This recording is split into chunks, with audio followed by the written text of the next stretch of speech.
उधर उधर उधर उधर उधर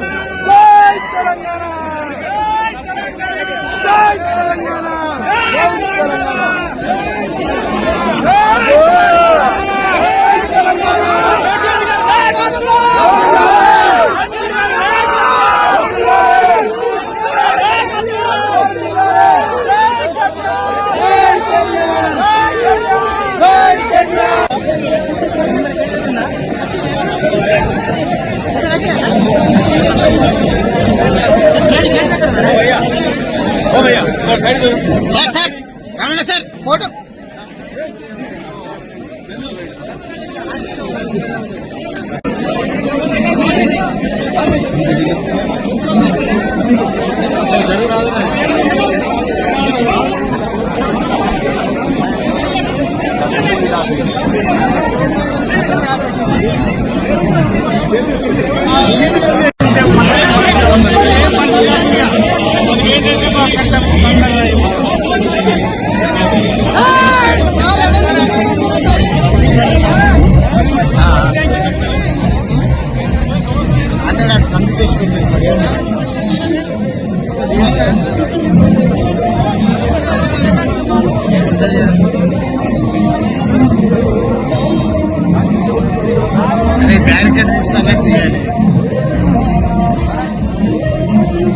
అట్లాగే తమ్ముడు బాల్కా సుమన్ గారిని ఇక్కడ జైల్లో పెట్టారు. వారికి తెలియదు రేవంత్ రెడ్డికి సుమన్ ఇవాళ కొత్తగా జైలుకు పోలే. సుమన్ గతంలో తెలంగాణ ఉద్యమంలో 10 సార్లు జైలుకు పోయిండు. 6 నెలలు జైల్లో ఉన్నాడు వివిధ సందర్భాల్లో. ఇక టాస్క్ ఫోర్స్ ఆఫీసులు పోలీస్ స్టేషన్లలోనైతే లెక్క కూడా లేదు.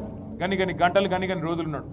సుమన్ ఇవాళ మీరు జైల్లో పెడితే భయపడతాడనో, లేదా మా నాయకులు భయపడతారనో, మా చెన్నూరులో ఉండే నాయకులు భయపడతారనో, మా మంచిర్యాల జిల్లా నాయకులు భయపడతారనో, మా ఆదిలాబాద్ జిల్లా నాయకులు భయపడతారనో రేవంత్ రెడ్డి అనుకుంటుండొచ్చు. కానీ ఆయనకు నేను ఒకటే చెప్తా ఉన్నా, రేవంత్ రెడ్డికి గుర్తుపెట్టుకో, మళ్ళీ నువ్వు చిప్పగూడు తినే టైం వస్తుంది.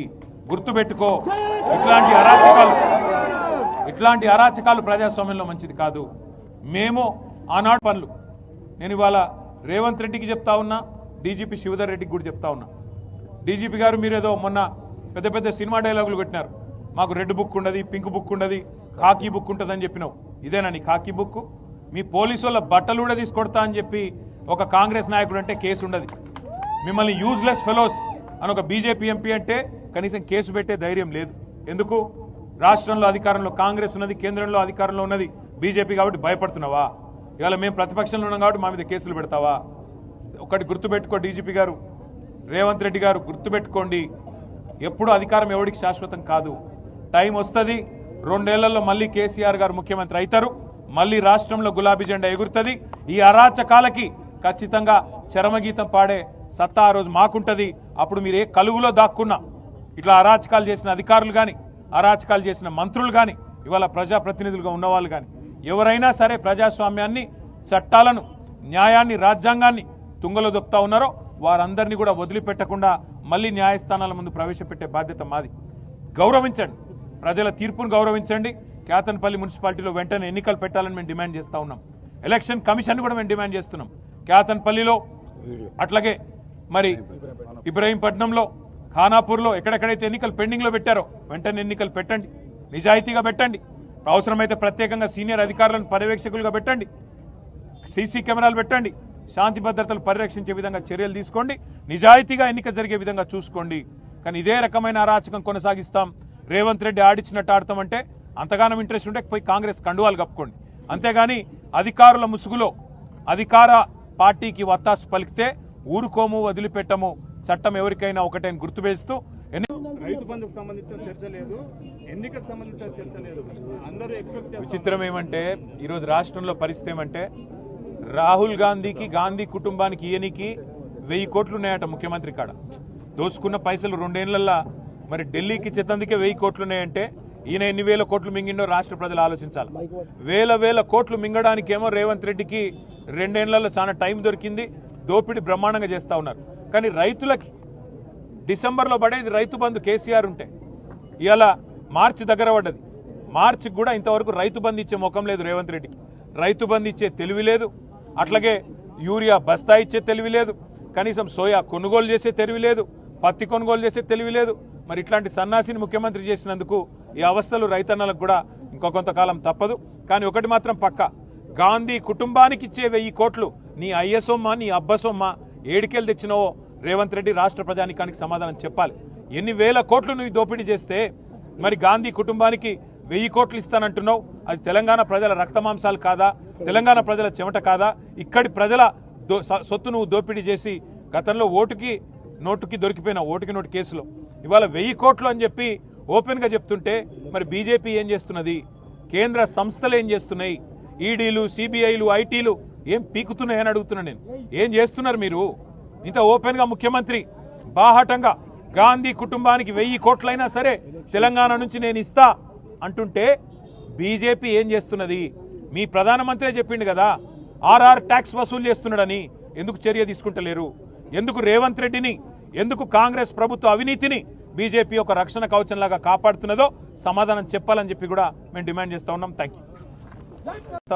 అక్కడ జరిగిన అక్రమాలు, అక్కడ జరిగిన దుర్మార్గాలు వాటిని ఎలుగెత్తి బయటికి తీసుకొచ్చిన మీడియాకి, సోషల్ మీడియాలో కూడా మరి బలంగా మరి మా పార్టీ తరఫున పనిచేస్తున్న సోషల్ మీడియా వారియర్లకి అందరికీ కూడా ప్రత్యేకంగా ధన్యవాదాలు. ఇవాళ నిజం ఎన్నికల కమిషన్ ఇంకో డిమాండ్ కూడా మేము చేస్తా ఉన్నాం.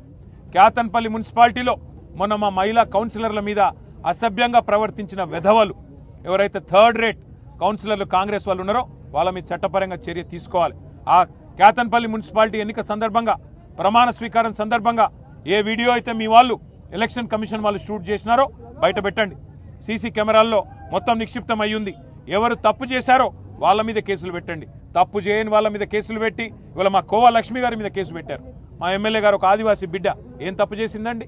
పార్టీ చెప్తే నిజాయితీగా పోయి ఎన్నికల అబ్జర్వర్గా అక్కడ మాకున్న మెజారిటీని వక్ర మార్గంలో కాంగ్రెస్ తీసుకొని పోయే ప్రయత్నం చేస్తుంటే కాపాడే ప్రయత్నం చేయడం తప్ప ఇవాళ ప్రజాస్వామ్యాన్ని గౌరవించకుండా అగౌరవపరుస్తున్నది కాంగ్రెస్. కేసులు పెట్టాల్సింది అసభ్యంగా ప్రవర్తించిన కాంగ్రెస్ కౌన్సిలర్ల మీద, బాల్కా సుమన్ మీద, అదేవిధంగా మా కోవాలక్ష్మి గారి మీద కాదు. తప్పకుండా అన్ని ప్రజలు చూస్తూ ఉన్నారు. వారికి తప్పకుండా ఈ అధికార పార్టీకి బుద్ధి చెప్పే రోజు వస్తుంది. ప్రజాస్వామ్యాన్ని గౌరవించని ప్రతి ఒక్కరికి బుద్ధి చెప్పే టైం వస్తుంది. మీరు మీడియాకు కూడా నా ధన్యవాదాలను తెలియజేస్తున్నాం. జనగామలో మా పల్లారాజేశ్వరరెడ్డి గారు ఇక్కడే ఉన్నారు. జనగామలో ఎన్నిక జరిగితే మా మహిళా కౌన్సిలర్ చేయిని వెనకాల కూర్చున్న కాంగ్రెస్ కౌన్సిలర్ చేయబట్టి బలవంతంగా లేపే ప్రయత్నం. అంటే ఇట్లా ఇంత చిల్లర, ఇంత చండాలపు రాజకీయం బహుశా దేశంలో ఎక్కడ లేదు. ఇంకా ఘోరం ఏంటంటే ఇవాళ మా బాల్కా సుమన్ గారిని ఇక్కడ తీసుకొచ్చి ఆయనను మా జిల్లా పరిషత్ మాజీ ఉపాధ్యక్షుడు మూల రాజిరెడ్డి గారిని ఇంకా ఒక 6గురిని వాళ్ళ జైల్లో పెట్టారు. పెట్టి వారి మీద కేసు ఏంది? పోలీసులను ఏదో అన్నారని, పోలీసుల మీద ఏదో అక్కడ వారి డ్యూటీకి ఆటంకం కలిగించారని కేసు పెట్టారు. నేను అడుగుతా ఉన్న మీడియా మిత్రులను కూడా ఆలోచించమని కోరుతా ఉన్నా, ప్రజల్ని కూడా ఆలోచించమని కోరుతా ఉన్నా. మాజీ ఎమ్మెల్యే జగ్గారెడ్డి నోటికొచ్చినట్టు పోలీసులను బూతులు తిట్టింది మీకు కనబడతలేదా? బూతులు తిట్టడమే కాదు, బట్టలు కూడా తీసి కొడతా అన్నాడు. మరి కేసు ఉండదా? కనీసం పోలీసు వాళ్ళని నడి బజార్లో కాంగ్రెస్ నాయకుడు అయినంత మాత్రాన గుడ్డలు కూడా తీసి కొడతా అంటే కేసు పెట్టరు. బూతులు మాట్లాడితే కేసు పెట్టరు. ఇష్టం వచ్చిన బూతులు, నోటికొచ్చిన బూతులు తిడితే కేసు ఉండదు. కనీసం కేసు పెట్టే దమ్ము ఈ రాష్ట్రంలోని పోలీసు యంత్రాంగానికి లేదు.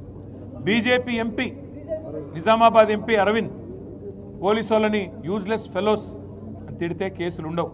కానీ ఇవాళ స్పష్టమైన అధికారం, స్పష్టమైన మెజారిటీ క్యాతన్పల్లి మున్సిపాలిటీలో మా పార్టీకి, మా పొత్తులో ఉన్న సిపిఐ పార్టీకి ప్రజలు ఇస్తే ఆ మెజారిటీని అపహాస్యం చేసే విధంగా స్థానిక మంత్రి గారు, అధికార యంత్రాంగం కుమ్మక్కైతే, ఎన్నికల కమిషన్ చేయాల్సిన పని ఎన్నికల కమిషన్ చేయకపోతే, చివరికి మా కార్యకర్తల ప్రజాస్వామ్యాన్ని కాపాడే ప్రయత్నం చేస్తే ఉల్టా కేసులు మా మీదే పెట్టి ఇవాళ మా నాయకులను జైల్లో పెట్టారు.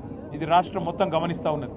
అంటే ఎంత లేఖి రాజకీయం, ఎంత దిగజారుడు రాజకీయం రేవంత్ రెడ్డి చేస్తూ ఉన్నాడో దీన్ని బట్టి చెప్పొచ్చు. ఇది మాత్రమే కాదు, 3 కోట్ల ఆఫర్లు ఇచ్చారు మా కౌన్సిలర్లకి. కానీ నిజాయితీ గల బిడ్డలు కాబట్టి ఒక్కొక్క కౌన్సిలర్కు 3 కోట్ల ఆఫర్ ఇచ్చినా, బ్లాంక్ చెక్కులు ఇచ్చినా, మంత్రి గారు ప్రలోభ పెట్టే ప్రయత్నం చేసినా మా వాళ్ళు లొంగిపోలేదు. చల్ నీ పైసలు వద్దు, మేము ఖచ్చితంగా మా నాయకుడు కేసీఆర్ గారి నాయకత్వంలో, మా సోదరుడు సుమన్ గారి నాయకత్వంలోనే ఈ మున్సిపాలిటీ మీద గులాబీ జెండా ఎగరేస్తాం. మరి